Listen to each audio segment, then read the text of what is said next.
Fala, doutores! Vamos começar mais um vídeo aqui e, por favor, ajuda de todo mundo para compartilhar, dar o like e não deixa de se inscrever e apertar o sininho para todas as notificações de vídeos novos, vocês terem acesso a todo o conteúdo que a gente está fazendo com muito carinho para vocês.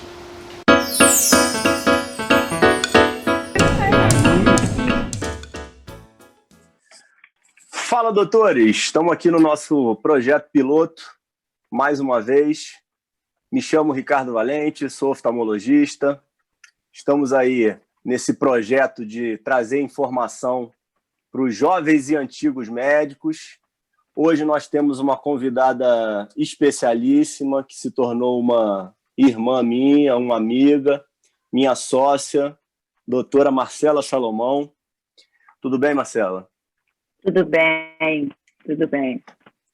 Maravilha. Hoje nós temos muita conversa com a doutora Marcela para escutar um pouquinho da história dela, como é que ela chegou até o momento atual de carreira dela, tudo que ela batalhou, tudo que ela conseguiu, falar um pouquinho dos erros e dos acertos, para tentar espelhar um pouquinho esse bando de médicos novos que estão aí se formando e pensando em seguir essa carreira. Doutora Marcela é carioca, né? Você nasceu em Angra, Marcela? Eu nasci no Rio, e aí uma semana eu fui morar em Angra. Minha família era de lá, então minha mãe veio para cá basicamente para o parto e voltou para lá. Ah, então você é carioca da gema e foi criada E em da Angra. Clara. É. Tá, maravilha. Estudou em Angra, né, Marcela? Estudei em Angra até os 14, e aí com 15 anos vim para cá para fazer segundo grau. E aí aqui no Rio estudei em Colégio Baiense e depois fui para a faculdade. E esse período de estudo em Angra, você acha que teve alguma limitação em termos de qualidade de colégio, por estar numa cidade menor, ou não teve nenhum comprometimento para você? Como é que você lidou com isso? Sem dúvida, sem dúvida. A gente, obviamente, né, Angra é uma cidade pequena, naquela época a gente tinha 120 mil habitantes, mais ou menos. Hoje, Angra tem uns 220, 250 mil habitantes. E cidade pequena, tinham pouquíssimas oportunidades de boas escolas. Tinha basicamente uma escola boa, que todo mundo, como eu, né, na minha faixa de relacionamento e classe social, estudava. Chamava Centro Educacional Dinâmico, SED. E dentro das possibilidades era a melhor escola da região. Mas, sem dúvida, quando eu vim para o Baiense, eu vim com 14 para 15 anos, né, e vim fazer o segundo grau aqui. Eu percebi isso assim que eu cheguei. Você veio para o Baiense, desculpa te interromper, mas você veio para o Baiense por uma mudança sua ou mudança familiar? Não, eu nessa época queria fazer medicina, meu pai é médico, e aí fiquei, né, inspirada na história dele, e aí queria fazer medicina.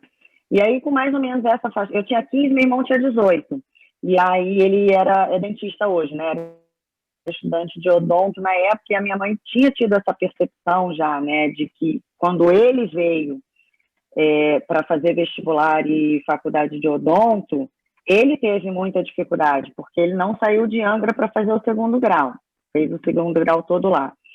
E aí ela teve essa percepção, essa experiência com o meu irmão e falou, poxa, não vai dar certo, Marcela não vai conseguir se ela não for para uma escola mais forte que ofereça, né, mais conteúdo, mais cedo. E aí a gente teve uma conversa, ela falou, se quiser fazer medicina, você vai ter que ir para o Rio mais cedo um pouco. Minha avó, mãe da minha mãe, morava aqui, e meu irmão veio morar com ela, e em seguida eu vim. Então, eu tinha 15 quando eu vim para cá. E tive muita dificuldade assim, no meu primeiro ano de Baiense. Eu percebi assim, conteúdos que eram básicos para meus colegas de turma e que eu não tinha muitos conhecimentos, era mais superficial. Então, meu primeiro ano de Baiense foi um ano difícil, E eu sempre fui uma aluna muito boa. Sempre gostei de estudar. Nunca dei trabalho para os meus pais para estudar. E sempre tive um desempenho muito bom na escola. Sempre tirei nota boa, enfim. E aí, esse meu primeiro ano do Baiense, eu, assim, meio que aterrisei, sabe? Falei, poxa vida, não esforço aqui é mais difícil. E O aí, sarrafo é mais depois, alto, segundo né? ano, terceiro ano, o sarrafo é outro patamar, né? E aí eu falei, poxa vida, vou ter que me esforçar mais. E aí, no segundo, no terceiro ano, isso aí foi fluindo de uma forma mais fácil. Então, meus pais continuaram morando em Angra. Eu tava falando que seus pais moram em Angra até hoje, né? E teve uma divisão familiar, né? Tua mãe é dentista, teu irmão fez odonto, teu pai médico, você foi fazer medicina. Meu pai é médico, isso. Meu pai e minha tia são médicos. Meu pai é médico. Meu pai fez muitos anos de clínica médica, depois ele fez alguns anos de CTI, e eu acompanhava muito, né? Meu pai, ele às vezes ia ver um paciente, atendendo um fim de semana, que nós estávamos juntos, então eu acompanhava ele eventualmente nessas situações, e aí fui gostando, fui tomando apreço. Minha tia, irmã do meu pai, também é médica, e também fazia muito clínica e emergência. Minha tia foi chefe de plantão na Santa Casa de Angra durante muitos anos, saiu há pouco tempo, se aposentou há pouco tempo. E os dois trabalhavam muito nessa área, com emergência, urgência. E isso foi até uma das coisas que me fez pensar na oftalmologia, porque ao mesmo tempo em que eu gostava, essa questão de urgência e emergência e a conjuntura familiar junto disso era uma coisa que ficava na minha cabeça, de certa forma me preocupava. Diversas vezes meu pai estava num evento familiar e saía para uma emergência, uma urgência. Diversas vezes a gente estava de sobreaviso no Natal, de sobreaviso no Ano Novo. Então, eu via muito isso, né? Essa questão Mas da especialidade. mesmo com essa adversidade, esses problemas que você passava com ele, esses momentos que ele tinha que se ausentar e tudo mais, sempre foi um modelo para você que fez com que você escolhesse a medicina, né? Até porque acredito que você não tenha pensado em fazer oftalmo antes de medicina, né? A oftalmo deve ter aparecido durante a faculdade, né? De fato, de fato. E eu não sei se tem um viés por eu ter crescido, né, numa cidade menor, em outra época, eu vi assim no meu pai, na minha tia, um reconhecimento muito grande, sabe? Legal. Das pessoas, dos pacientes, dos outros colegas. Que, diga-se de passagem, assim, a gente vê muito menos hoje aqui no Rio, né? Exatamente. Então, inclusive, nas reuniões familiares, a gente fala sobre isso. Hoje eu não vejo muito esse reconhecimento, sabe, que o médico tinha, que eu via o meu pai e minha tia receberem para nós.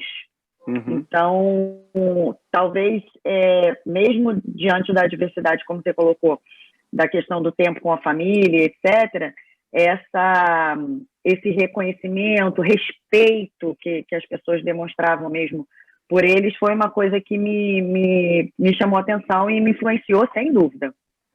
Não, legal. Aí o segundo grau, né? Hoje não sei nem qual é o nome, mas é segundo grau ainda, né?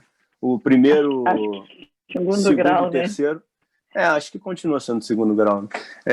O primeiro, segundo, terceiro ano, aí você conseguiu se esforçar mais, ter um bom desempenho, nivelar, e aí como é que foi aí? Até porque a gente está lidando aí com todo tipo de público e idade, né? Então, assim, eu acho que estamos tentando trazer todos esses momentos e fases de carreira, né? Vestibular, traz aí, já faz um tempinho já, mas como é que foi? E foi exatamente como você colocou, à medida em que o tempo foi passando, eu fui conseguindo me encontrar, me ajustar e nivelar.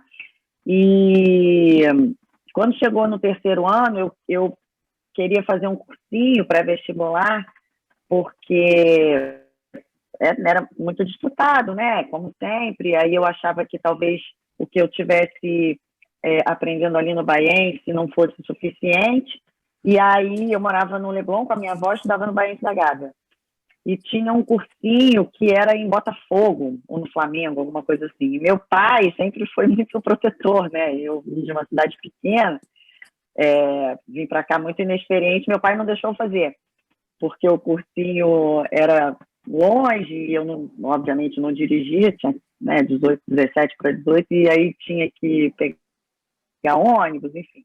E aí ele falou assim, não, você não faz o Baense mesmo, e se você não passar nessa tentativa, ano que vem, você faz o cursinho, a gente dá um jeito de você ir. Então, por conta disso, eu queria fazer, mas por conta disso não fiz. E aí, no final, passei para a segunda fase da UF e passei para a Souza Marques. E aí, na segunda fase da UF, eu fiquei, não consegui adiante e passei na Souza. E, graças a Deus, a minha família, né, tinha uma condição financeira que me permitia fazer uma faculdade particular. E aí a gente decidiu que era nesse caminho que eu ia seguir. Então, aí eu fiz Souza Marques. A Souza Marques não tem nenhum sistema de bolsa, não, né? A Souza Tem Marques alguém que tinha para os alunos que tinham familiares, né, que os pais não moravam na mesma cidade, tinha, mas você tinha que ter um nível de nota nas provas adequado. Não me lembro exatamente o que era. Então, eu me inscrevi no sistema de bolsas, que a minha família, né, não morava aqui, Uhum. e aí tinha só essa questão da cobrança com as notas. Mas eu conseguia, de uma forma geral, assim, tirar notas boas. Você acabou tendo bolsa? Eu tinha tô perguntando isso, eu nem sabia disso. Acabei tendo bolsa de... era algo em torno de 15% ou 20%.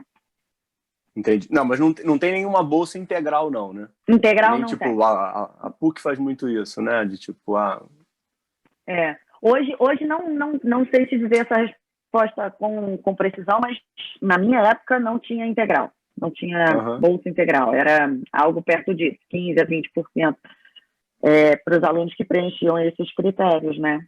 Entendi. Faculdade, algum passagem relevante? Como é que foram os 6 anos e como é que chegou na escolha da UFTAM? Na faculdade, assim, no primeiro ano, eu fiquei meio deslumbrada, sabe? Eu acho Normal. que muito feliz.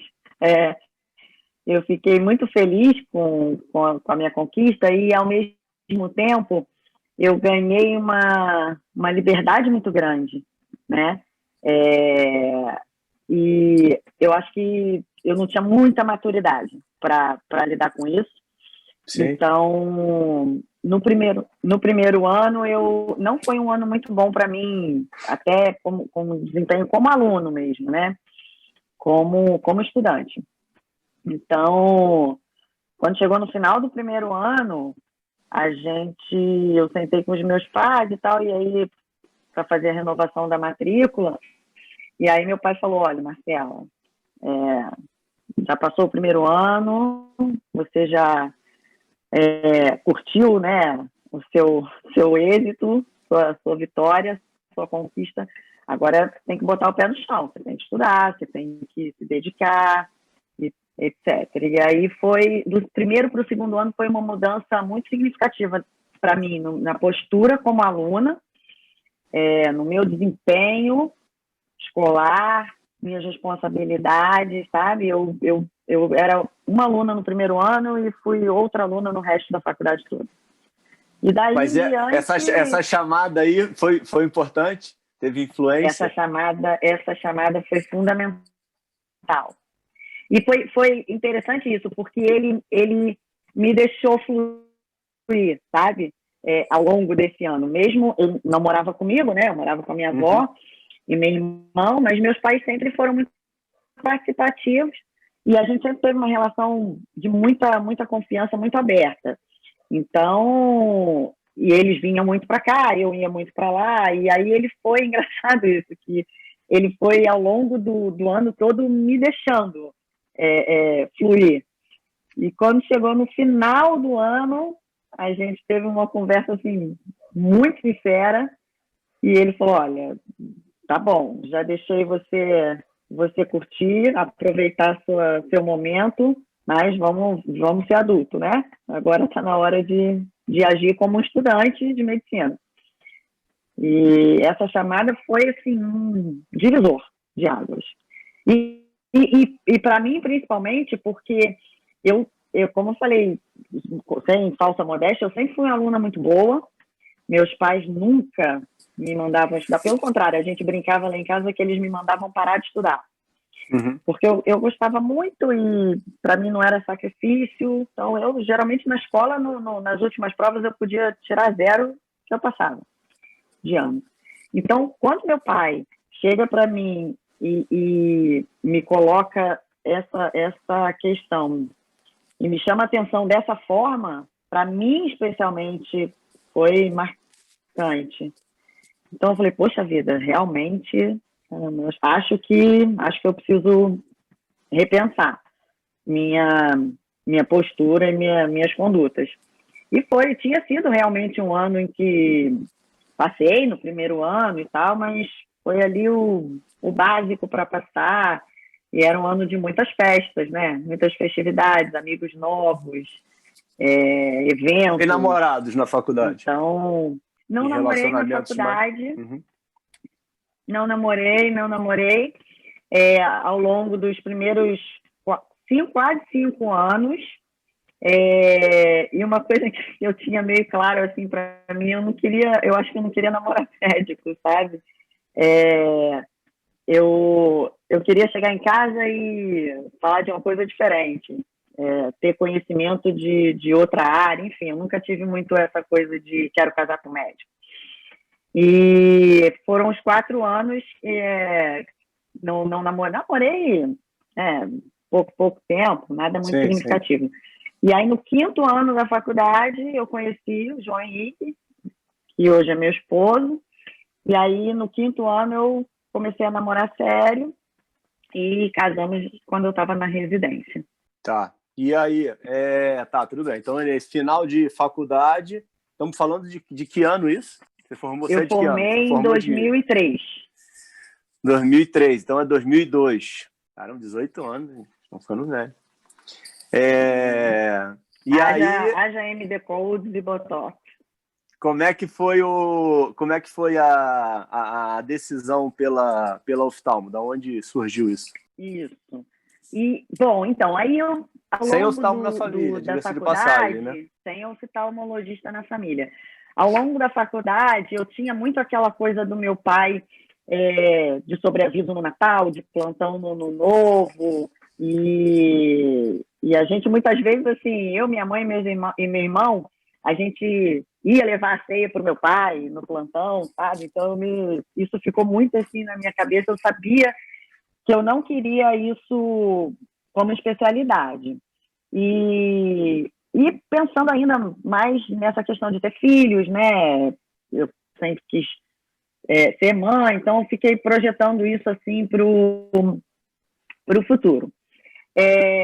Ao mesmo tempo, ao longo da faculdade, à medida que eu fui passando pelas clínicas, eu sabia que eu queria uma especialidade cirúrgica. Que eu gostava de cirurgia, mas ao mesmo tempo não gostava da emergência. E aí, no 5º ano, eu me apaixonei, assim, no 3º ano eu me apaixonei por GO. E fiz quase 1 ano e meio de plantão na Santa Casa, na maternidade. E aí eu adorava obstetrícia. E aí fiquei num conflito interno muito grande, porque eu gostava de obstetrícia, mas não queria essa questão da emergência no futuro. E o que me fez me afastar um pouco foi ginecologia. Eu gostava de obstetrícia, mas não gostava de gineco. E eu não conseguia ver as duas coisas caminhando de forma assim, muito separada, né? Então, depois desse 1 ano e meio na Santa Casa, eu falei, não, realmente é emergência pura, né? Então, essa especialidade não vai dar. No 5º ano, eu me apaixonei por pediatria. E eu gosto muito até hoje, né? Nós dois vemos muitas crianças no consultório e acho que a gente tem um jeito especial com elas. E aí eu pensei muito em pediatria, pensei muito, mas esbarrava de novo na questão da emergência. E aí fiquei meio sem saber para que especialidade ir. E aí, no final do quinto, início do sexto, foi quando eu pensei na hipótese da oftalmo. E, para mim, foi uma decisão até difícil, porque eu vi pouquíssimo oftalmo na faculdade e converso com muitas pessoas até hoje e percebo que ainda é assim, né? Nós Mas é engraçado que a Souza Marques tem grandes oftalmologistas, né? Formados lá. Muitos oftalmologistas e muitos ortopedistas também. A Souza tem uma tradição nisso. Mas pensei que tivesse uma parte interna mais forte. A gente tinha um rodízio na Santa Casa, que era o nosso hospital-escola, muito curto e com pouca informação. Realmente não dava para fazer a decisão muito ali, sabe, no rodízio. E aí eu comecei a pensar na oftalmo e tal. E aí conversei com alguns amigos do meu pai, oftalmologistas, e fui entendendo um pouco mais de como era o dia a dia deles. E aí percebi que eu conseguia juntar muito do que eu gostava no oftalmo. É uma especialidade cirúrgica, que ao mesmo tempo você consegue ter uma cirurgia de curta duração, não é uma cirurgia de longa duração. Eu conseguia abranger várias faixas etárias, e daí eu encaixaria as crianças que eu gostava muito, né, da pediatria, e conseguiria, talvez, não entrar na parte de urgência e emergência. E foi assim, a decisão foi nessa base. Tá, maravilha. Aí depois entramos em outra fase de disputa, outro funil, que é a residência.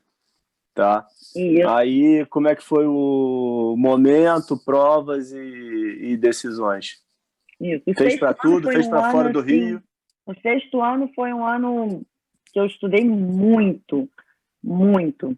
Eu já namorava, né? E aí eu tinha um off, e eu me lembro que meu off era segunda, e às vezes o João queria viajar no fim de semana para emendar na segunda. Eu falo, não, no fim de semana só se a gente voltar no domingo, porque a segunda é dia de estudar. Então, assim, eu estudava muito, estudei bastante. No último ano foi um ano que eu realmente me dediquei muito. E fiz prova para todos os lugares possíveis de oftalmologia. E aí, no final, eu passei para o Benjamin Constant, onde eu acabei ficando, e passei para a Piedade. Quando eu passei, o resultado do Benjamin saía primeiro. A prova era depois, né? Quando eu passei no Benjamin... O resultado era depois da Piedade. Isso, exato. Quando eu passei no Benjamin, fui lá, fiz minha inscrição, e aí o Benjamin tinha um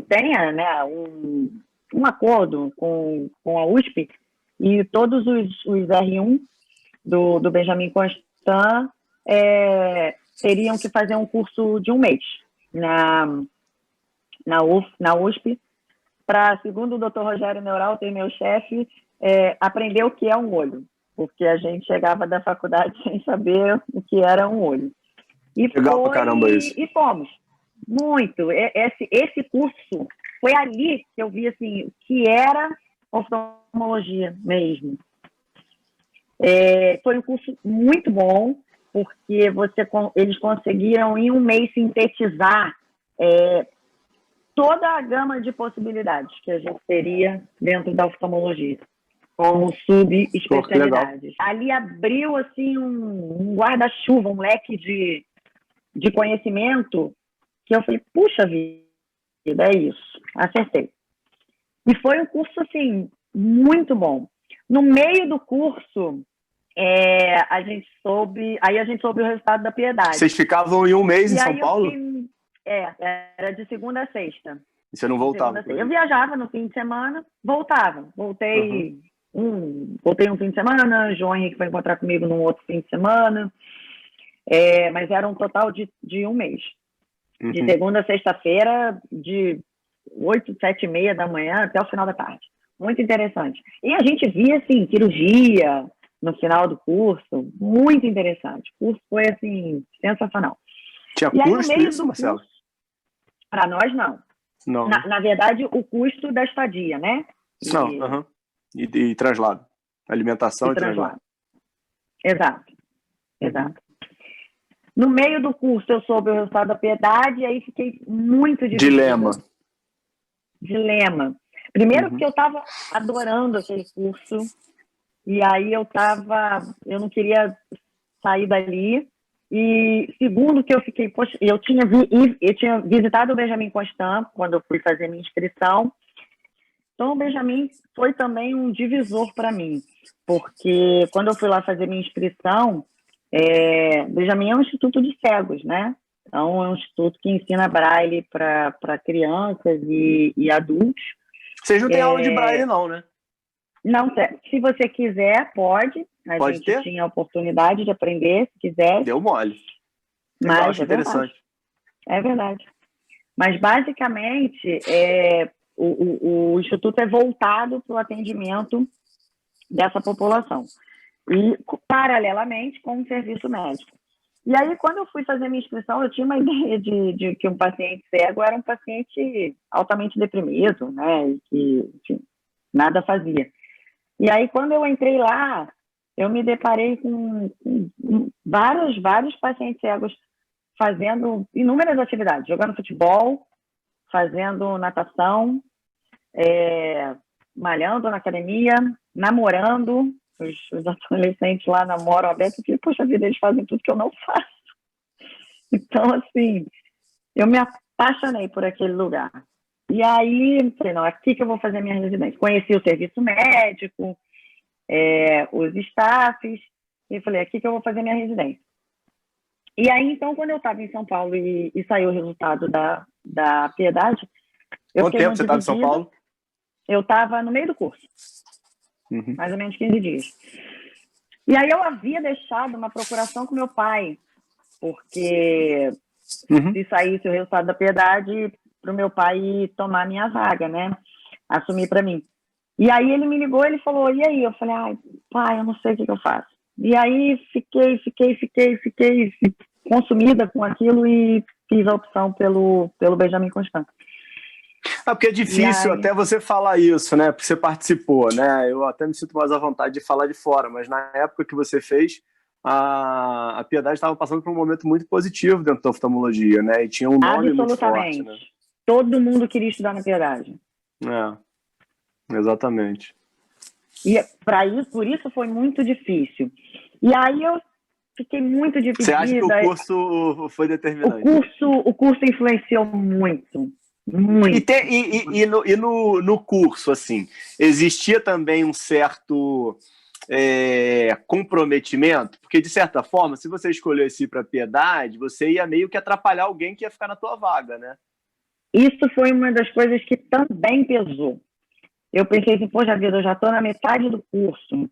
Tinha as duas coisas na minha cabeça. Acho que eu vou gravar um vídeo com o Dr. Rogério perguntando se isso era uma estratégia dele. Era verdade. Era a estratégia dele. Tinha duas coisas. Eu falava, pô, eu quero terminar o curso, eu não quero ir embora. Mas, ao mesmo tempo, poxa vida, já estou aqui. Alguém que venha depois de mim, para o Benjamin, perdeu metade do curso. E, para mim, existia uma conexão entre o Benjamin e a USP, que eu gostaria de certa forma, ter proveito.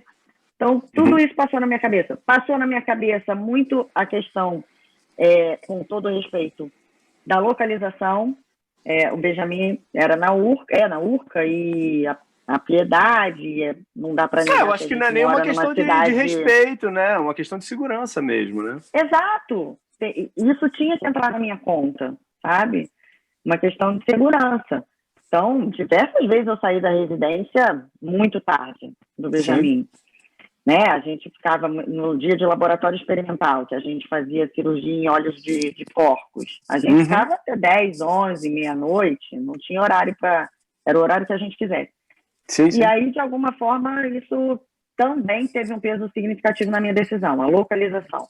Legal. E aí, sim, assumi o Benjamin, fiquei no Benjamin. Depois, no primeiro ano de residência, foi um ano de muitas descobertas, muito embora eu tivesse feito o curso da USP, e isso abriu já meus horizontes, mas foi um ano de muita descoberta.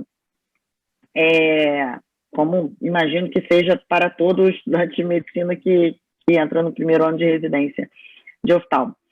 Então, foi um ano muito bom, eu aprendi muita coisa e eu tinha absoluta certeza que eu tinha feito a escolha mais certa, pelo Benjamin Constant.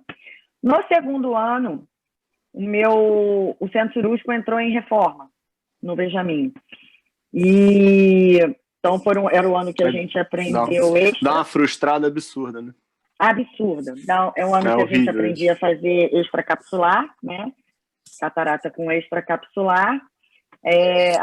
Nós fizemos algumas e logo em seguida o centro cirúrgico fechou, com uma perspectiva de reabrir no final daquele mesmo ano ou já para o início do R3. Então, foi Mas era uma perspectiva real? Na nossa cabeça era, mas acabou não sendo. Sim. Foi um ano de muita frustração. E aí, naquele ano, eu falei, puxa vida, eu fiz a escolha errada. Devia ter ido. E eu via meus amigos que tinham ido para a Piedade, operando muito e, né, trabalhando muito.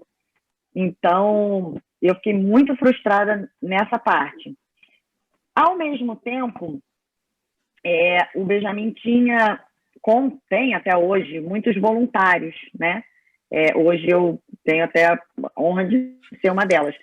Então, os voluntários em diversas subespecialidades, retina, úvea, glaucoma, córnea, lente de contato. Então, a gente tinha essa cobertura toda de subespecialidades que davam um certo conforto, mas a parte cirúrgica realmente frustrou um pouco a todos nós. E aí eu lidei com arrependimento ao longo desse ano todo. Do segundo ano até o final? Até o final. No R3, nós operávamos, porque um dos nossos staffs tinha um centro cirúrgico, e aí o paciente ia fazer a cirurgia lá. Mas óbvio que era um centro cirúrgico que tinha um custo especial para os pacientes do Benjamin Constant, e o Benjamin Constant não tem SUS, portanto, os pacientes podiam ter esse tipo de participação, mas restringia, porque o custo de um centro cirúrgico é algo razoável, né? Uhum. Especialmente para a população que a gente atendia lá. Então, a gente fez um volume cirúrgico realmente pequeno. No R2, tínhamos a esperança de que no R3 isso fosse ser recompensado de alguma forma. E aí, depois, ao longo do R3, o BNDES fez alguns investimentos no Benjamin Constant, de modo que, mais ou menos do meio para frente, o Benjamin Constant se transformou num dos serviços mais bem equipados do Rio, tanto a parte de ambulatório quanto a parte de centro cirúrgico. Uhum. Então, no R3, a gente, mais para frente, do meio para o final, a gente conseguiu tirar um pouco esse atraso, diríamos. Mas nós tínhamos um volume cirúrgico muito menor do que todos os nossos colegas que faziam residência em outros serviços com mais números. Entendi. Me diz um negócio. Isso, durante a faculdade e na escolha da oftalmologia, você considera que essa escolha tenha sido uma escolha muito mais com pensamento em você, ou você via também um lado A gente sempre tem um lado dentro da medicina, né, de certa forma prioritário, de ajudar o próximo, né? O médico que não consegue isso, eu acho que dificilmente ele consegue ter algum sucesso na carreira, né? Mas eu falo até por mim, poxa, a minha decisão dentro da oftalmologia foi uma decisão muito pessoal, uma decisão pensando em mim, né? Não era uma decisão de tipo, eu quero ajudar aos cegos. Quero, até porque durante a faculdade a gente é muito distante, né? Como você bem falou, né? A oftalmologia, eu fui lá da Unirio, né? E na Unirio até tem uma cadeira significante de oftalmologia que é relevante e acaba ajudando um pouco, mas mesmo assim é muito fraco, né? E eu acho que acaba que é importante a gente sempre buscar um certo propósito maior de vida, né? Mas o questionamento você teve uma escolha muito mais pessoal do que num pensamento mais de tipo, vou ajudar esse público, né? Porque eu acho que você nem conhecia o público, né? Sem dúvida, sem dúvida. Eu fui conhecendo o público depois da minha escolha. Então, foi muito mais pessoal, mas, ao mesmo tempo, eu queria, como eu te falei, uma especialidade que me desse essas características, mas eu também queria uma especialidade que fosse resolutiva, digamos assim. Então, nessa ideia, eu acho que entra um pouco do que você falou de ajudar o próximo. Mas eu queria uma especialidade resolutiva. Mas, de fato, eu vim conhecer o dia a dia do que é um consultório oftalmológico ao longo da caminhada na residência. Você acaba não sabendo o que você pode gerar, né? Qual o benefício real que você vai trazer para o teu paciente, né? Exatamente. Tá. Aí isso finalizou. Aí você teve o primeiro contato com o Renato, né? O Renato Ambrosio. Durante a residência. Ele era um auxiliar lá, né? Renato Ambrosio era um voluntário no departamento de córnea. E meu primeiro contato com ele foi lá, quando eu estava no R2, rodando no setor de córnea. E aí eu já gostava dessa parte de segmento anterior. E como lá no Benjamin a gente tinha muito isso, né? Muito bem dividido, então você conseguia ter muita noção de cada subespecialidade. Então eu gostava muito da parte do segmento anterior e o Renato foi, sem dúvida, minha maior inspiração, dentro, e até hoje, né, dentro da oftalmologia.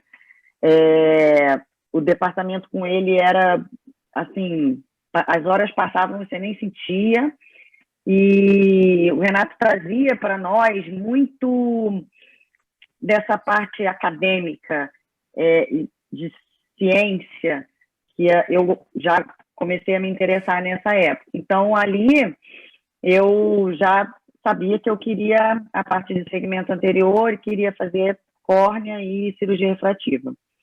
E aí, no R2, nós tivemos... Isso já tinha passado a crise do R2? Ou isso foi mesclado? Foi mesclado.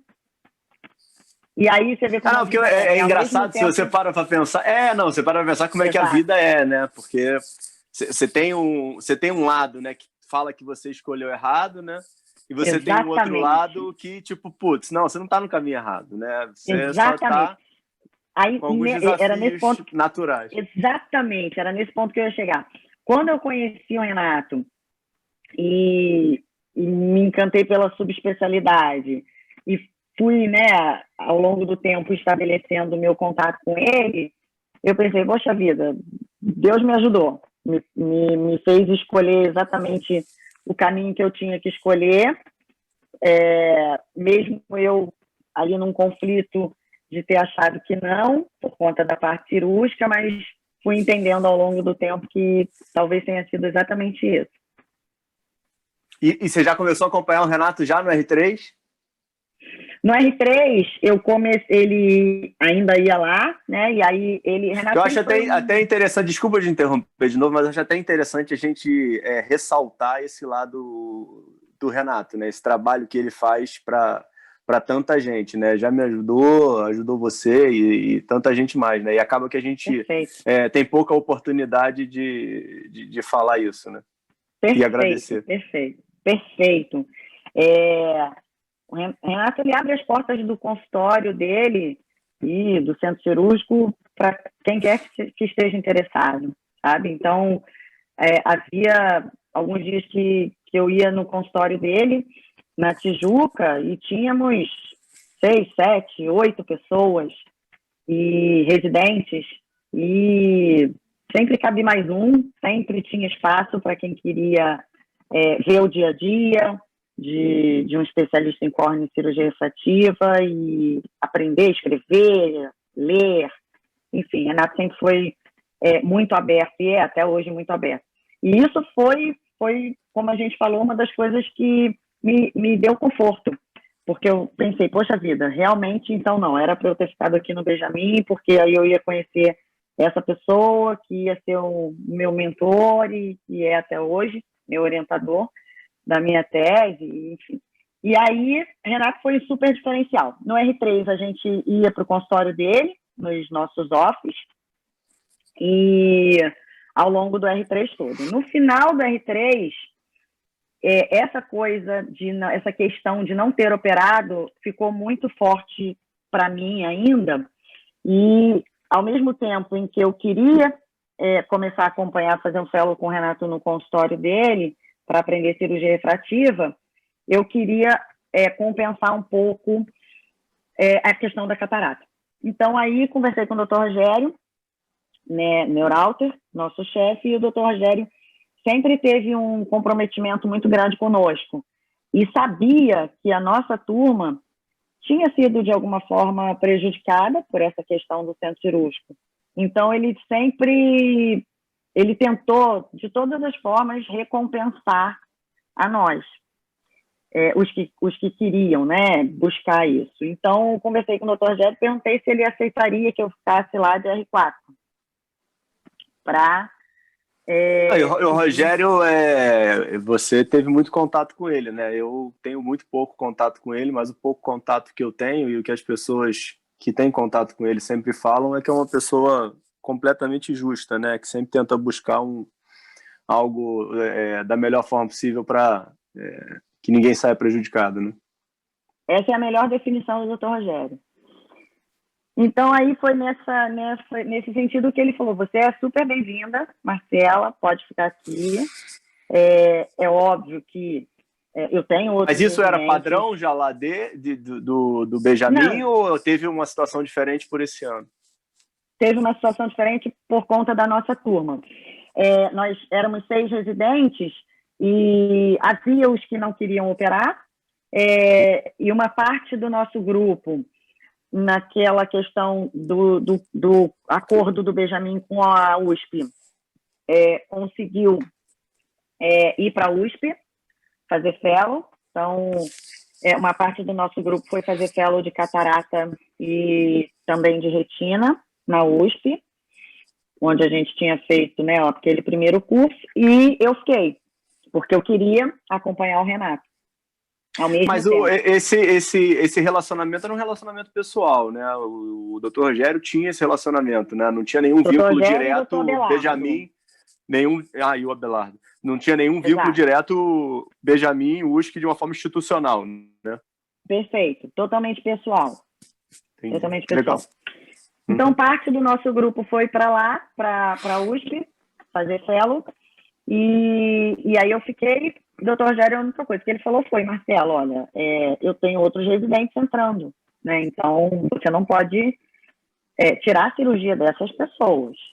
Então, você vai ter seu espaço, mas eu preciso honrar meu compromisso também com eles. Então, eu ajudava no ambulatório geral, com os R1, R2, né? E, em troca, eu tinha um período cirúrgico no Benjamin. E aí foi assim que eu consegui recompensar essa questão da catarata, que havia ficado deficiente, de certa forma, na minha formação. E eu passava metade da semana, então, no Benjamin, e outra metade da semana acompanhando o Renato Ambrosio. no consultório, no centro cirúrgico, na clínica. E Tá, isso e foi aí, uma fase difícil para mim financeiramente, porque eu muito, não né? Eu tinha ia perguntar exatamente isso, né? Pois é, E eu não aí você tinha teve um remuneração. equilíbrio em termos de relacionamento, né? Exato, eu Você não não tinha conseguiria fazer isso remuneração, solteira, né? sem dúvida, sem dúvida. Eu Uhum. não tinha remuneração em nenhuma das duas formas. E aí o que eu fiz foi, eu já estava casada, eu casei no R2, e aí o João Henrique, meu esposo, foi quem deu para nós, nossa família, na época só nós dois, não tínhamos filhos, o suporte financeiro total para que eu pudesse fazer isso.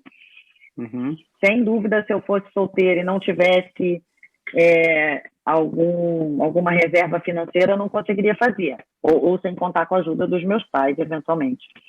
Uhum. Mas, ao mesmo tempo, que eu queria, né, trabalhar. Então, por mais que a minha relação fosse muito boa nesse sentido. Então, eu fazia plantão em uma plataforma da Petrobras, que ficava atracada em Angra dos Reis.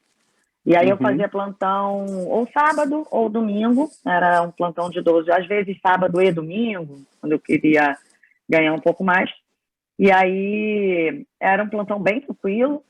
Não, peraí, a gente não conversou de um detalhe que não sei nem se tem influência nisso aí que você está falando, que é na questão que você ter feito pós de medicina do trabalho e medicina de trânsito. Quando foi a sua pós? Junto com a residência. Ah, Junto você com a fez junto? residência, As ao duas? longo, as duas. Eu fiz, no Ah, teu pai R1, trabalha muito com medicina do trabalho, né? meu pai hoje tem Teve uma clínica de influência medicina do nisso, né? trabalho. Exato. No R1 eu fiz a pós-medicina do trabalho e no R2 fiz a de medicina do trânsito. Eu fiz porque, justamente por isso, meu pai, ao longo da vida, trabalhou muito, né, em emergência e etc. E chegou uma hora que ele queria ter uma condição, uma qualidade de vida um pouco melhor nesse sentido. Então, ele fez pós-medicina do trabalho e tem uma clínica hoje em Angra de medicina do trabalho. Ah, você construiu um outro caminho, né? Exato. Tipo, se as coisas dessem errado, ou até podendo ter uma remuneração adicional, né? Era exatamente isso. Eu pensei, bom, se eu não tinha oftalmologistas na família, pensei, poxa, se as coisas derem errado nessa especialidade, eu tenho uma outra porta e essa outra porta já está toda construída para mim. Mas isso era né? tranquilo de fazer em termos de carga horária? Era muito tranquilo. Após era à noite, 2 dias na semana, e então foi tranquilo de levar. E era paga, né? Era paga. E tinha concurso, qualquer pessoa pode fazer? Qualquer pessoa podia fazer. Essa foi no R1. Então, era um ano? Era um ano, 2 vezes por semana? 2 vezes por semana. E no R2 eu fiz a de medicina do trânsito, que era mais rápida, acho que 6 meses. Também paga. O que é medicina do trânsito? Para você renovar a carteira, para fazer... médico, Mas aí tinha a ver com oftalmo? Não, nada a ver. Nada a ver, todo mundo pensa... Tem um pouco, né? Claro que tem um pouco. Mas a medicina do trânsito, você aprende a avaliar a cuidado visual? Aprende a avaliar a qualidade visual e alguns outros parâmetros que o Detran exige para as pessoas que querem fazer renovação e primeira habilitação. É aquele exame que você faz nas clínicas credenciadas do Detran. Sim. Ah, tá. Então, aquelas pessoas que são donas daquelas clínicas têm uma pós de medicina do trânsito. Perfeito. Muitas das vezes, Teoricamente, o médico que está te precisa ter atendendo... aquilo? Desculpa, O ficou médico confuso. que está te Falamos junto. atendendo, não. O médico que está te atendendo, não necessariamente. Mas O dono. alguém responsável. Sim, exato. Tá, Fiz entendi, essas duas frentes por influência familiar, claro. Meu pai, né, já tinha essas duas frentes abertas e funcionando. Então, pensei, poxa, eu tenho essa outra porta de stand-by se as coisas talvez não sigam o caminho que eu estou pensando. E aí, sem dúvida, o plantão na plataforma tinha relação com isso. Não, peraí, plantão na plataforma eu me perdi. Você estava acompanhando com o Renato, né, fazendo as cirurgias de catarata lá no Benjamin para pegar a mão, e aí você dava plantão na plataforma. Como é que era a carga horária? Era de 6 da manhã às 6 da noite, e nós ficávamos num container alojado ao lado da plataforma. Não era uma Não era plataforma embarcado. offshore, não. Tá. Era uma plataforma que ficava atracada no cais de Angra, porque ela estava sendo reestruturada, né? Reformada. Então, nós ficávamos num container, uma ambulância ali à disposição, qualquer acidente, a gente colocaria o paciente num container e levaria para o hospital, que era muito próximo, né, da onde isso acontecia. Então, eu fiquei 1 ano fazendo isso, ao longo do R4 todo, para ter algum tipo de remuneração. Uhum. Tá. Aí, falamos pouco de fora vida faculdade, fora acadêmica. Seu hobby de corrida começou só depois, né? Durante esse período Bem todo depois. aí, você estava meio sedentária, né? Você malhava? Absolutamente sedentária. Passei a faculdade quase toda sedentária, e passei a residência quase toda totalmente sedentária. Tá. E o piano? Nem sabia dessa. Você me contou aí há pouco. O piano, eu quando era criança fiz anos de piano, anos. E você não tem piano em casa, não? Não tem piano em casa, porque quando eu casei, ou era o piano, então entendi. Abandonei o piano. Mas meu sogro tem um piano na casa dele, e aí quando eu vou lá eu mato a saudade. Mas eu fiz anos de aula de piano clássico, e fazíamos recital na cidade. Legal. E quando eu vim para o Rio, eu trouxe meu piano, quando eu vim aos 15 anos para fazer o 2º grau e morar com a minha avó, trouxe meu piano e continuei minhas aulas de piano aqui. Eu morava no Leblon e fazia aula com uma professora em Ipanema. E ao longo do 2º ano todinho, na faculdade ainda mantive o piano, mas quando eu casei, aí o piano ficou para trás. Então não trouxe o piano, vendi o piano. Tá, aí você estava no R4 com o Renato e no Benjamin, dando plantão, e da onde surgiu a ideia de ir para os Estados Unidos? A ideia dos Estados Unidos, eu sempre quis fazer intercâmbio, mas vou de novo naquela concepção dos meus pais, acho que ficarem inseguros, né? Eu moro em cidade pequena a minha vida inteira, não fiz. Quando tive a oportunidade lá no final do 3º ano. Meu irmão tinha feito intercâmbio, meu irmão ficou primeiro 2 meses na Inglaterra, depois ficou mais 6 meses. E, de alguma forma, eu acho que isso influenciou a decisão dos meus pais, porque meu irmão também, eu acho que se deslumbrou um pouco durante a viagem e durante o intercâmbio.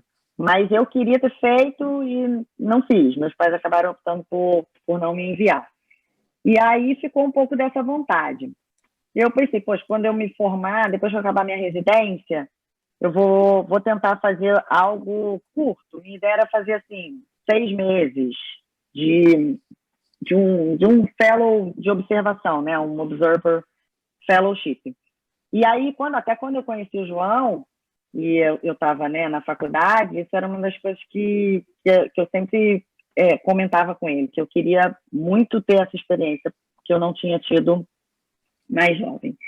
E aí, quando eu comecei a acompanhar o Renato no R4, isso era uma coisa que ele sempre pontuava bastante, assim, comigo, que uma experiência fora seria interessante para aprimorar o inglês.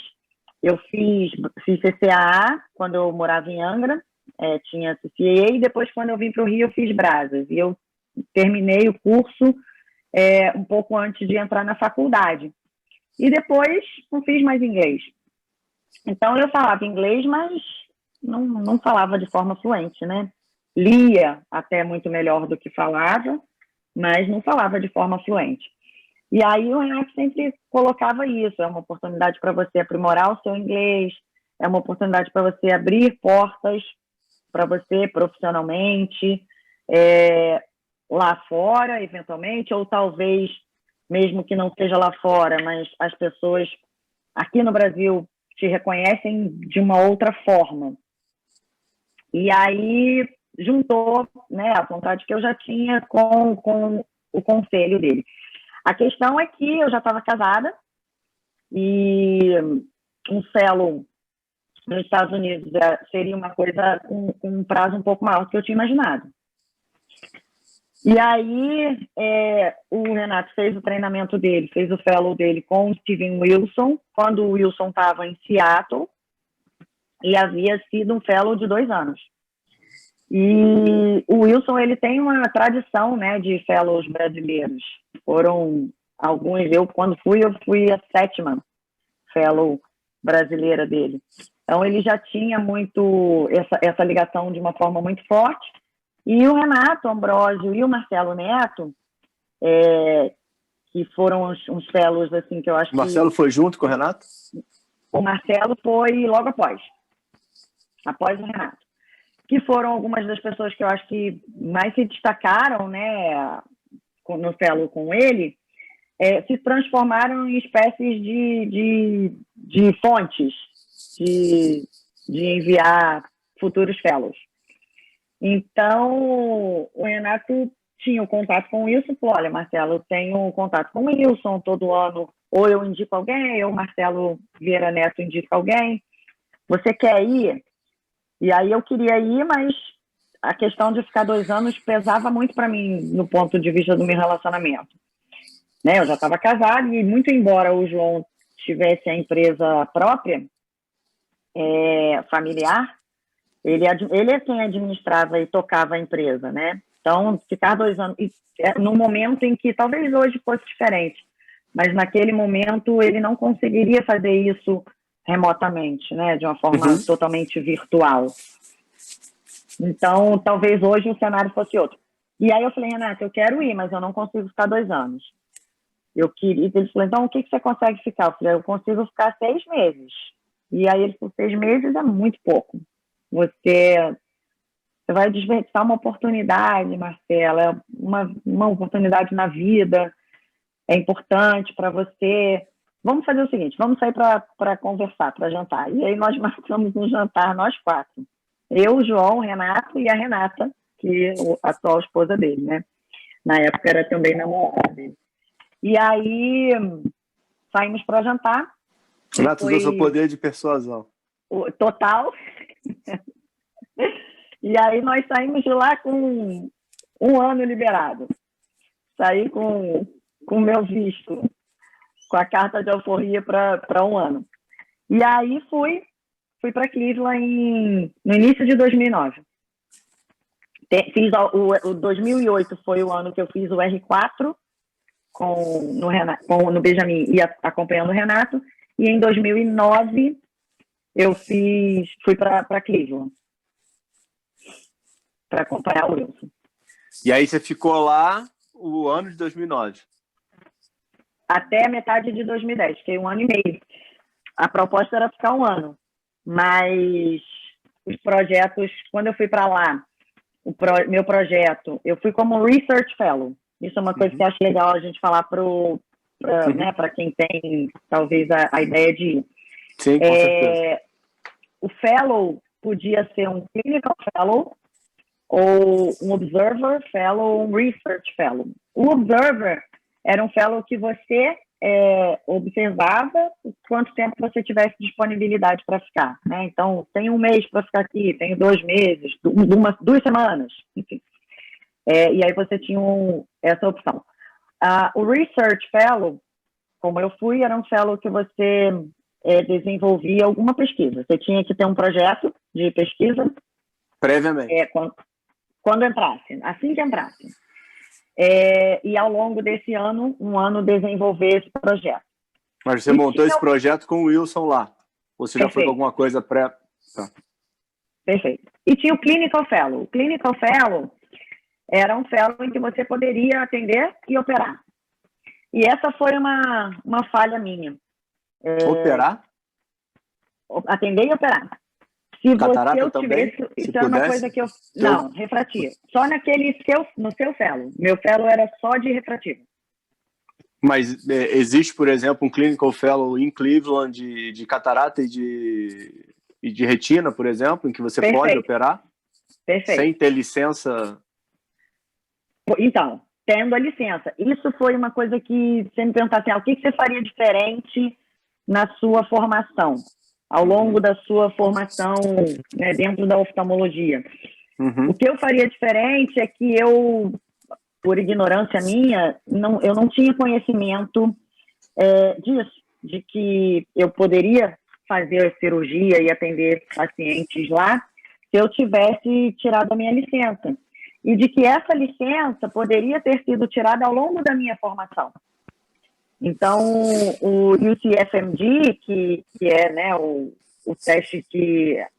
todo o processo que você faz para tirar a sua licença como médico, tinha, na época que eu fui, você tinha Step 1, Step 2, Step 3, que eram provas teóricas, e o Step 3 com uma prova prática. E de modo que o Step 1 eram coisas que a gente aprendeu no primeiro ano da faculdade. Bioquímica, biofísica, histologia, enfim. E se eu tivesse na faculdade essa orientação, esse conhecimento, Ninguém tem, provavelmente... Né? Diga-se de passagem. Né? Provavelmente eu teria feito ao longo da minha formação. Fala que essa parte aqui vale $1 milhão. É verdade, é verdade. Se eu tivesse tido essa orientação e esse conhecimento, eu teria feito ao longo da minha formação, porque aí eu teria a oportunidade de aplicar para um clinical fellow. Tá. Muitos dos meus... E naquele momento é inviável, né? Porque você precisa pelo menos de 3 anos para fazer os steps. Eu ia falar isso. Muitos dos meus amigos que estavam lá, tanto na mesma especialidade como eu, como em outras especialidades, em Cleveland, a Cleveland Clinic é enorme, né? E uma referência, sem dúvida, em diversas especialidades, resolveram fazer isso enquanto estavam lá. O que custou para eles muito tempo. Uhum. Em média, para você estudar bioquímica, biofísica, histologia, farmácia, aplicar para as provas, realizar as provas tem, né, intervalos obrigatórios entre elas. Isso custa algo perto de 3 anos. Tá. Então, e aí eu não apliquei para o Clinical Fellow. Então, fiquei no Research Fellow. Isso é interessante. Vou te falar que você até me criou aqui uma dúvida. E aí você, passando nos 3 steps, você poderia fazer o Clinical Trial, o Clinical... Como é que fala? Clinical Fellow. Mas você não pode trabalhar nos Estados Unidos. Perfeito. Você tem Tem que ter um head. Alguém que é acima de você. Perfeito. Tá. Perfeito. Então, porque para você trabalhar depois lá, você tem que ainda utilizar a nota dos teus steps para você fazer residência em algum lugar. Perfeito. Uma das minhas amigas que ficou mais próxima de mim lá, a Caroline, né, Maia Rocha, hoje ficou nos Estados Unidos. Quando eu estava fazendo o meu fellow com o Wilson, ela estava fazendo o fellow dela... Vamos conversar com Carol também. Com Carol. Carol é sensacional.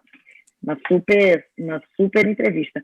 Ela, ao longo do fellow com o Kruger, ela quis ficar, né? E também conheceu o George Waring, que, né, atual marido dela, e aí ela resolveu, no final do fellow, aplicar para os steps. E refez toda a residência, não só toda a residência, mas usando as notas, né, dos steps. Você volta como se fosse no seu 6º ano da nossa formação aqui. Você volta um ano de internato.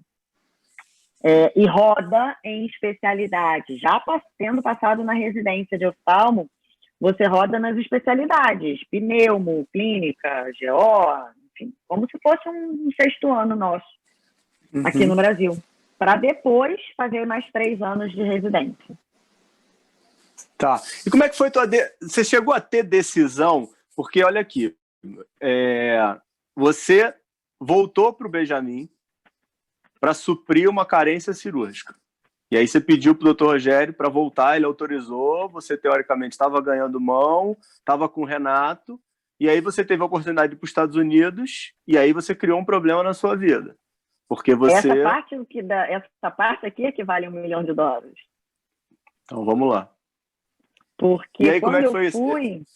Uhum. Quando eu fui, eu falei, poxa vida, lutei tanto para, né, reconquistar a minha mão cirúrgica e vou perder de novo, porque eu ia ficar um ano sem operar. Teve esse pensamento? Teve.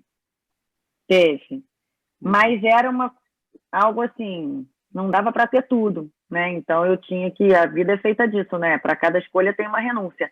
Então, para fazer aquela escolha, exato, para fazer aquela escolha pela cirurgia refrativa, eu tinha que renunciar naquele momento pela catarata. Tá, mas tudo bem. Aquele momento, você tomou uma decisão na sua vida que você não mais seria cirurgião de catarata. Naquele momento, eu tomei uma decisão de que eu queria fazer cirurgia refrativa. Tá. Era o que eu queria fazer. E se eu tivesse, naquele momento, no futuro, se eu tivesse a oportunidade de ter minha satisfação financeira depois que eu voltasse, somente com a cirurgia refrativa, para mim estava accomplished. Meu objetivo estava cumprido. Uhum. E isso foi algo que, de uma certa forma, nos Estados Unidos, deturpou um pouco a minha visão, porque eu fiquei 1 ano e meio acompanhando um cirurgião só de refrativa. O Wilson fazia somente cirurgia refrativa, não fazia catarata, e era extremamente bem remunerado, claro, né, pelo excelente serviço que ele prestava, e eu projetei aquilo para mim. Eu falei, eu quero fazer exatamente isso. Eu quero fazer exatamente o que ele faz. Eu quero ver os pacientes na clínica e operar esses pacientes. Só cirurgia refrativa. Quando eu estava indo embora, ele até voltou a fazer um pouco de córnea que ele fazia lá no passado, mas o foco dele, né, a paixão dele sempre foi cirurgia refrativa. E aí eu me encontrei ali. Naquele momento eu quero isso. E foi um ano maravilhoso para mim. E eu digo sempre isso para quem me pergunta se vale a pena, né, ir para fora e fazer fellow, etc. Para mim, especialmente, foi um ganho profissional muito grande, é claro que foi. E como o Renato havia falado, abriram muitas portas, abriram-se muitas portas para mim depois que eu voltei de lá. Houve realmente um pouco mais de reconhecimento da comunidade científica, oftalmológica, depois que eu voltei. Então, profissionalmente, é óbvio que foi muito positivo, mas eu costumo dizer que o ganho pessoal, para mim, foi infinitamente maior. Então, em todos os aspectos, tanto na parte da língua, realmente, depois que eu estava lá e que eu percebi como eu não falava inglês, eu achava que falava, e isso foi muito positivo. Morar sozinha, viver, né, ficar totalmente sozinha grande parte do tempo e administrar isso com as responsabilidades da minha casa, com as responsabilidades da clínica. Mas isso provavelmente teve até um momento difícil, né? Porque vocês não ficaram todo o tempo juntos, né? Você e João, né? Foi extremamente. No final, eu também falo isso, né? No final já estava muito difícil. E nosso combinado era que meu fellow duraria 1 ano. Quando eu cheguei, o crosslinking estava no auge, assim, na oftalmologia, era a vedete do momento. E aí, quando eu cheguei, o Wilson falou, no dia que eu pisei na clínica, você, quando chega, faz uma parte assim, de avaliação da sua saúde, tem um monte de paperwork, você não começa a trabalhar direto, te custa mais ou menos 1 semana para providenciar crachá, etc. Enfim, fazer todos os exames de saúde que eles fazem em você. E aí, quando eu fui me apresentar só e falar que eu ia, né, fazer essas coisas e tal, quando eu pisei na clínica, aí eu falei, olha, eu sou a Marcela, e nós já tínhamos, óbvio, né, nos comunicado por e-mail algumas vezes. E aí, bem-vinda, Marcela e tal, e ele falou, olha, eu sei que você tem bastante coisa aí para fazer de burocracia, mas eu quero que você comece a escrever um artigo sobre laser de tempo segundo. E também eu quero que você já vá pensando, porque eu acho que o seu projeto pode ser em crosslinking. E aí eu Voadora percebi já, quando assim, você chegou. é, Pé nos peitos. sim, pé nos peitos, como você fala. E aí, aí eu falei, tá bom, laser de tempo segundo. Mas me lembrou no passado, no primeiro dia que eu pisei no consultório do Renato Ambrosio, lá no R3, ele falou assim, Marcela, a gente tem que escrever um capítulo para o livro do Rio Tiriamani, que é de biomecânica. Aí eu falei, é sobre o quê? E ele falou, sinal de que você tem que estudar. Começa a estudar. E aí foi meio que a mesma coisa, assim, né? Guardado nas devidas proporções. Enfim, e aí foi isso. Aí, ao longo do Fellow, foi muito bom, porque o Wilson, ele tinha um grant, né? Então, ele recebia um financiamento para patrocinar as pesquisas dele. Isso é uma coisa que alguns fellows têm e outros fellows não têm, né? Alguns responsáveis pelos fellows. E o Wilson era uma das pessoas que tinha grant lá na Cleveland Clinic. E, consequentemente, ele tinha que apresentar um resultado ao longo de 2 anos, se eu não me engano. O que ele publicou, que pesquisa ele fez, qual é a relevância do que ele publicou, de que forma isso estava sendo aplicado na prática. Então, era algo assim, realmente sério essa parte de escrever artigo e fazer pesquisa. Então, quando eu fiz o fellow, ao longo do fellow, a gente lia muito, porque como o Renato já tinha me falado, para você escrever um bom artigo, você tem que ler muitos artigos antes. Então, a gente lia muitos artigos, tinha sempre sessão sobre discutir um artigo, então ele me fala, Marcela, esse é o artigo da semana que vem a gente vai sentar e discutir sobre esse artigo. E assim foi ao longo do fellow, fui escrevendo alguns artigos também ao longo do fellow, e o meu projeto foi um projeto de crosslinking. Como era um research fellow e o Wilson tinha grant, a gente conseguia fazer uma pesquisa em laboratório com animais. Então, a minha pesquisa foi sobre crosslinking em coelhos. Nós ficávamos metade do tempo na clínica, na prática, né, oftalmológica com o paciente, isso incluindo cirurgia e consultas, e a outra metade do tempo eu ficava obrigatoriamente no laboratório. Mas deixando bem claro, né? Ele tinha verba, mas você tinha isso de verba, né? Não, eu era um fellow remunerado. Era? Meu fellow era remunerado. Por causa da verba dele. Era legal, não sabia disso. Bacana. Era com o grant dele que ele me pagava. Mas isso não era inicial, não, né? Apareceu durante... Não, sempre foi. Quando você saiu do Brasil, você sabia que... tá. Era um fellow... Eu ganhava $40 mil no ano. Entendi. $40 mil por ano. Pô, legal. E ajudava muito, né? E eu já vinha de um ano com pouca remuneração, né? No R4. Então, com esse grant, ele me pagava.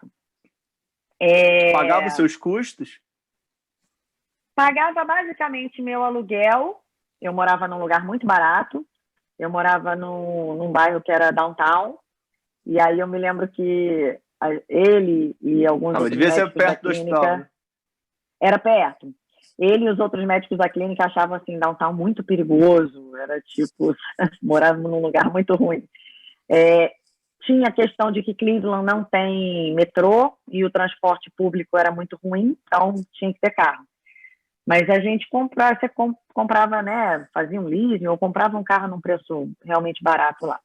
Mas pagava os meus custos de aluguel e basicamente comida. Não pagaria, assim, luxos, né? Mas você conseguiria viver num certo sacrifício só com esse dinheiro? Perfeito. Vamos colocar que conseguiria. Tudo bem, um ano que Perfeito. você não está entrando dinheiro, mas não iria sair do seu bolso. Perfeito. Ah, legal, Dava não para eu sabia pagar os meus disso. custos. Achei que vocês... Morando num lugar, né, não muito caro Ah, não, e, sim. A né, questão é, fazendo um dá certo para viver, né? Não é a questão perfeito. como você vai viver, né? Pensando em Como eu alguém que possa gostaria, querer ir como oportunidade, provavelmente tem outras possibilidades dentro dos Estados Unidos, em outros locais do mundo. Então, assim, a pessoa consegue fazer um fellow nos Estados Unidos sem ter uma família abonada. perfeito, perfeito. Tá, legal, isso é Vive, importante. vive de uma forma, né, honesta, Sim, sim, sem lógico. luxos, mas dá para fazer. E essa grana me ajudou muito, porque, né, pagava o meu aluguel, pagava os meus custos, né, básicos, sem os luxos. E aí, no final de um ano, eu não tinha terminado o meu projeto de crosslinking em coelhos. Até porque eles são muito rigorosos com essa questão, né, de pesquisa com animais e tinha um IRB muito rígido. Então, o meu projeto ia e voltava nos questionamentos lá dos comitês responsáveis. Então, até a gente realmente poder começar o processo, demorou. Isso era uma outra coisa que também eu faria diferente. Talvez valha a pena... Eu já estava em contato com o Wilson muito tempo antes de eu ir, por e-mail. Talvez, se eu já tivesse ido com um projetinho um pouquinho mais estruturado, se eu tivesse me comunicado melhor com o fellow que estava lá antes de mim, que era o Fabrício. O Fabrício teria me dado essas dicas. Olha, Marcela, já vai começando, escreve o seu projeto, a IRB daqui é rigoroso, vai demorar muito tempo. Você deve ter tido um protocolo com o Fabrício, né? Não utilizou ele, né? Não teve nem a percepção. Nenhuma. Na verdade, foi uma falha minha, assim, eu não me comuniquei com o Fabrício antes de ir. Como o Renato tinha feito fellow com ele e o meu contato era muito próximo com o Renato, eu talvez não tenha tido segura, essa percepção. Né? Me senti segura, mas Renato havia feito fellow com ele em outro local, em outra cidade, em outro tempo. Eu deveria ter me comunicado melhor com o Fabrício. Então, essa aí, fechamos aí um ciclo todo de formação teu, né? Aí você volta para o Brasil no meio de 2010. Tive que estender um pouquinho meu fellow até um ano e meio para terminar o projeto. Perdão, desculpa, eu fiquei falando, deve ter atrapalhado o som. Não, só finalizei. Tive que estender o projeto, que era de um ano, até quase um ano e meio, para que o projeto fosse finalizado. E aí voltei. E poderia ainda estender um pouquinho mais? João Henrique aí ele pressionou gostaria isso aí muito. Ele me pressionou muitas vezes e ficar 2 anos. Tentou persuadir o João, mas o Renato foi mais eficaz que ele nesse sentido. Entendi. E voltando só à sua pergunta inicial, que isso eu acho importante para quem, né, é casado e quer ir, no final do fellow estava realmente muito desgastante para nós dois, como casal. Isso, de certa forma, provocou um afastamento entre nós, e aí chegou num limite, assim, de realmente estar longe. Então, pesou muito também na minha decisão de não prorrogar. Tá, então nessa fase toda aí de formação aí, vamos colocar de faculdade, residência e fellow, se você pudesse voltar atrás, o que você faria diferente, começando pelos steps, aí você já colocou, né? Desde o início da faculdade. Pelos steps, sem dúvida. Eu já buscaria essa informação ao longo da faculdade, para que... Uma coisa é você fazer uma prova, né, sobre bioquímica, biofísica, farmácia, histologia, quando você está naquele pleno conhecimento. Outra coisa é depois de 10 anos de faculdade, mais 3 anos de residência, mais 1 ano de R4, eu já não tinha mais... E eu não tinha nem mais vontade, eu acho, de recomeçar. Sim. Então, eu faria isso diferente. Eu talvez, mesmo que lá na frente você não queira fazer um fellow, ir para fora, aquilo é um conhecimento, não ocupa espaço, né? Então aquilo é uma porta para Com você. certeza. Eu faria isso diferente. Isso eu faria diferente na minha formação na faculdade. Mais algo? Na faculdade. Na residência, eu acho que não. Assim, como a gente falou, eu acho que as decisões foram certas, porque com certeza, para mim, entre catarata e refrativa, se eu tivesse que escolher, eu escolheria a cirurgia refrativa. E aí a minha decisão pesou muito para isso, né? Mas acho que se fosse alguém que, entre as duas coisas, priorizasse a catarata, talvez ter ido para os Estados Unidos atrapalhasse. E aí você teria tido mais conversa com o fellow atual, anterior, né, previamente. Teria mudado muita coisa para mim. Teria mudado muita coisa. Desde coisas muito simples, como onde morar, que carro comprar, sabe, quando ir. Se parar para pensar, deve existir até a possibilidade de você comprar um carro do cara, né? Comprei até, na verdade, de um outro fellow. Pô. Que era um fellow de Procto, que estava indo embora. Não, e às vezes você pode pagar até em mais tempo, né? O cara seria interessante você já começar a pagar, né?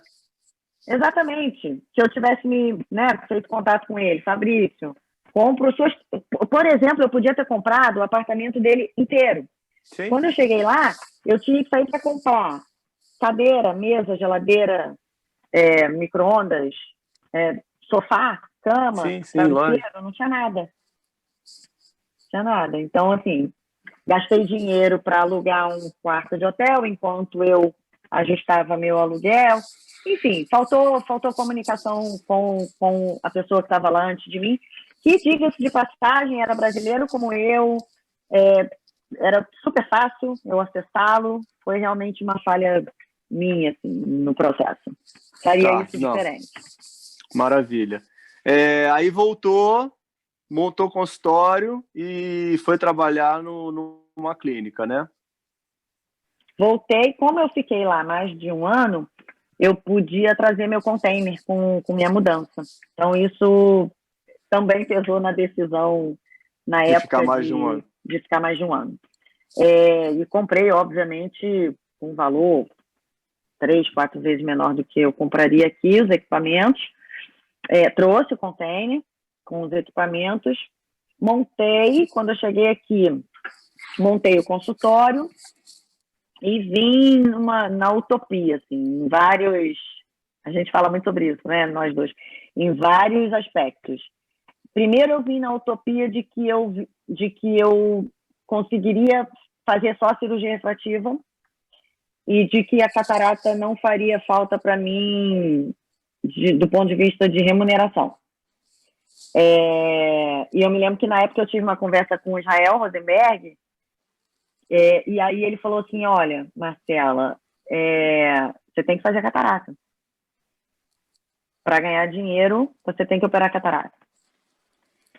E aí eu vinha muito influenciada da minha, visão, da minha experiência de Cleveland com o Wilson. E o Wilson não fazia catarata, então eu também podia não fazer catarata. Adendo, né? Israel Rosenberg é um dos maiores cirurgiões de catarata que tem no país, né? Então... Sem dúvida. Que está no mundo todo. E aí eu falei, poxa vida, será que o Israel tem razão? E não, vamos tentar. E outra utopia minha foi que eu montei o consultório e achei que eu estava com uma super formação, que eu tinha investido em mim muitos anos, e que eu tinha acabado de chegar de um dos melhores centros de oftalmologia no mundo, e que as pessoas iam pagar R$1 milhão para se consultar comigo e operar comigo. E aí, montei o consultório e fiquei lá, sem ninguém, né? Lendo artigo. E aí eu atendia, assim, o amigo do meu sogro, o primo do meu pai, né? Cobrando ou de graça? Muitas das vezes de graça. Porque todos esses detalhes são detalhes pequenos, mas fazem uma diferença danada. Toda. Eu queria que eles fizessem minha propaganda e que eles vissem um consultório. Isso é uma coisa que eu queria muito. A gente Isso é uma coisa que até uniu bastante nós dois, né? Eu e você. Eu queria montar um lugar que fosse um lugar aconchegante, elegante, bem localizado, que tivesse tecnologia, que tivesse qualidade para oferecer. E eu queria juntar tudo isso com o que eu tinha para oferecer como profissional. Então, eu queria que as pessoas valorizassem aquilo. Eu queria que as pessoas valorizassem a mim como profissional, pelos anos todos de dedicação. E eu queria que as pessoas valorizassem aquilo que eu construí, que eu montei. E aí, não foi o que aconteceu, né? De cara, eu achei que tinha claro que eu sabia que tinha um período de amadurecimento, como todo qualquer negócio, mas foi uma frustração muito grande para mim.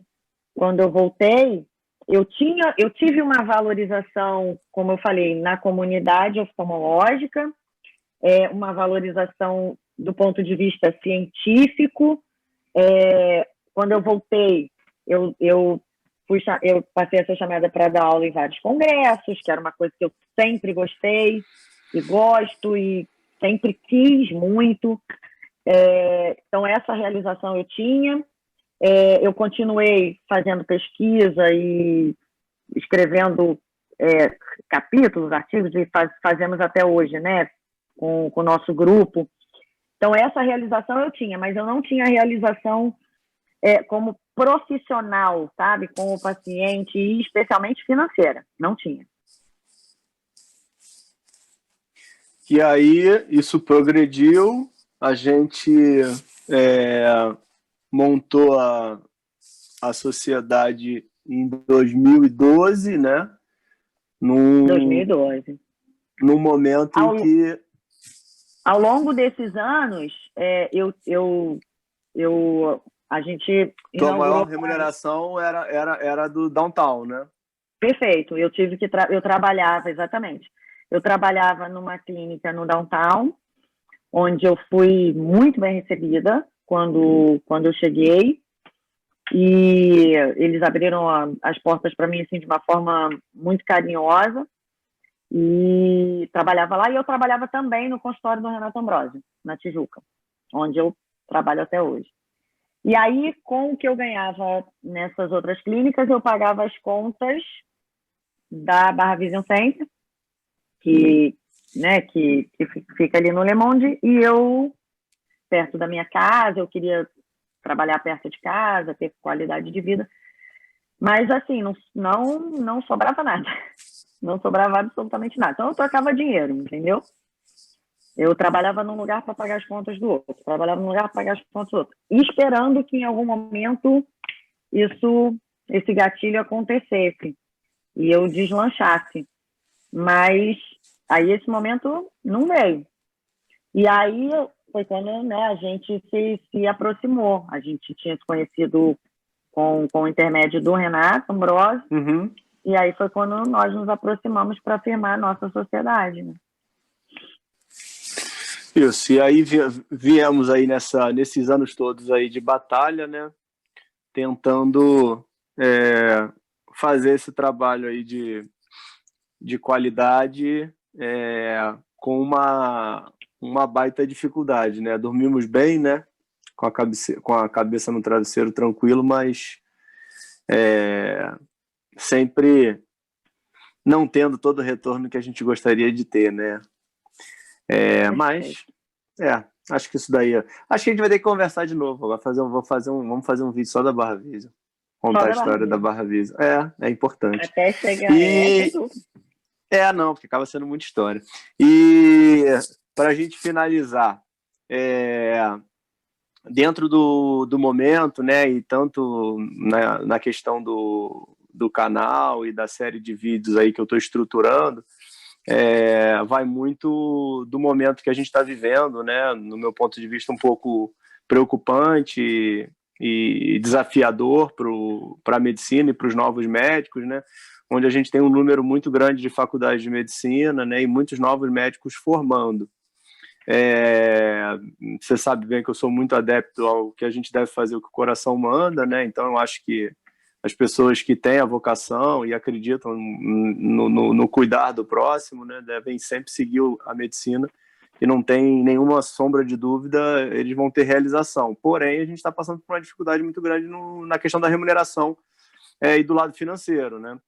O que você daria de conselho aí para os jovens médicos aí que estão aí se formando, principalmente aí na oftalmologia aí como área?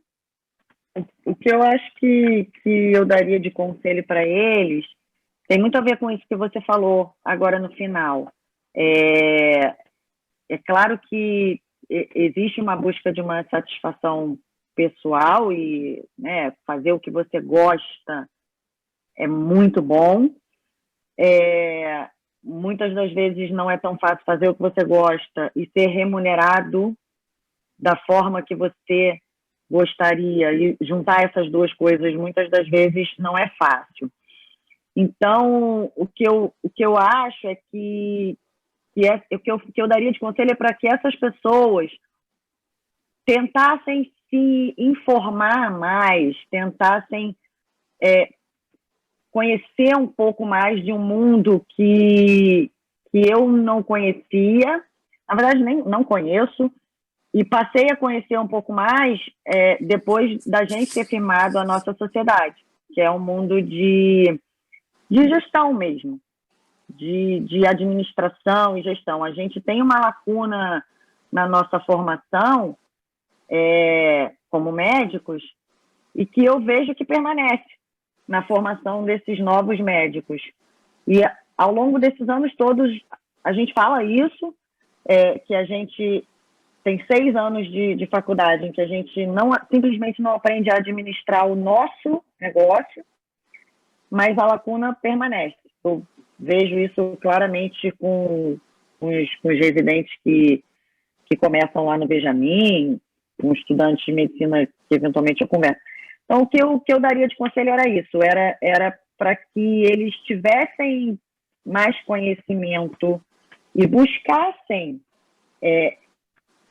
de alguma forma, uma formação nessa área ao longo da formação deles como médico. Porque acho que isso abre um horizonte que eu, particularmente, fui tomar conhecimento há muito pouco tempo.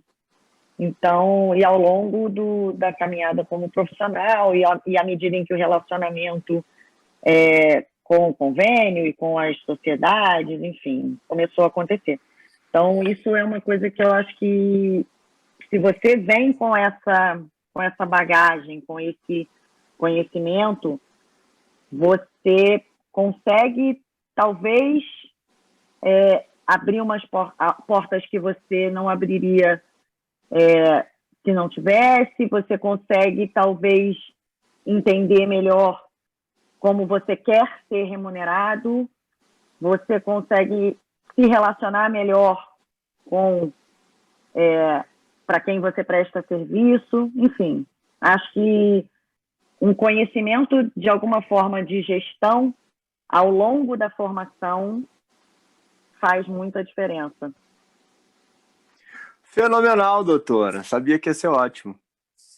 Que Maravilha. bom. Eu que agradeço e espero que esse seu projeto dê muitos frutos.